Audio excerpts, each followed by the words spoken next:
Ever care হাসপাতালে নীরব চাপা পরিবেশে দিন কাটছে বিএনপি চেয়ারপারসন খালেদা জিয়ার চিকিৎসক ও দলের স্থায়ী কমিটির সদস্য ডাক্তার AJM জাহিদ হোসেনের। একই হাসপাতালের সিসিইউতে মাত্র কয়েকটি কেবিনের দূরত্বে একদিকে তার দলের প্রধান, অন্যদিকে তার জন্মদাত্রী মা। দুজনেই জীবন মৃত্যুর সীমানায় দাঁড়িয়ে আছেন, আর দুটি দিকেই তাকিয়ে থাকতে হচ্ছে তাকেই। চিকিৎসকের দায়িত্বে, সন্তানের দায়িত্বে, মানুষের অনুভূতির গভীরে। বয়সের ভারে নুয়ে পড়া মা বেগম জেবুন্নেসা দীর্ঘদিন ধরে বার্ধক্যজনিত জটিলতায় ভুগছেন। প্রায় ৮২ বছর বয়সী এই নারীর শারীরিক অবস্থা হঠাৎ অবনতি হলে গত ২৪ নভেম্বর তাকে এভার কেয়ারের সিসিইউতে ভর্তি করা হয়।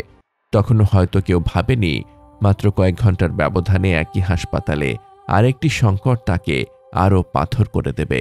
তার আগের রাতেই ২৩ নভেম্বর গুরুতর অসুস্থ অবস্থায় এভার কেয়ারে আনা হয় বিএনপি চেয়ারপারসন বেগম খালেদা জিয়াকে। বহু বছর ধরে তার চিকিৎসার গুরুত্বপূর্ণ অংশে ছিলেন ডাক্তার জাহিদ।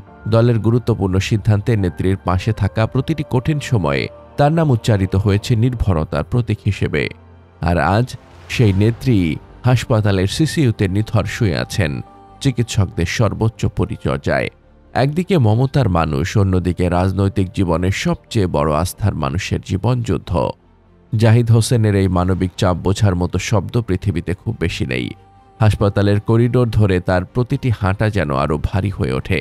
দলের সিদ্ধান্ত অনুযায়ী খালেদা জিয়ার লন্ডনে উন্নত চিকিৎসার প্রস্তুতি চলছে। সেই যাত্রার তালিকায় রয়েছেন ডাক্তার জাহিদের নামও সফরসঙ্গী হিসেবে, প্রধান চিকিৎসা সহকারীদের একজন হিসেবে।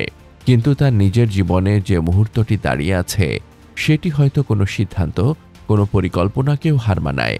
খালেদা জিয়াকে নিয়ে লন্ডনে যেতে হবে, আর সেই সময় ঢাকায় তার মা সিসিইউতে জীবন মৃত্যুর সঙ্গে লড়াই করবেন। এমন নির্মম বাস্তবতা কোনো সন্তানের জন্যই সহজ নয়। তিনি হাসপাতালের দোতলার জানালা দিয়ে বাইরের আলো হাওয়া দেখেন, কিন্তু মনে হয় আজ সব কিছুই ধূসর। দলীয় প্রধানের জীবন রক্ষায় তিনি দায়বদ্ধ।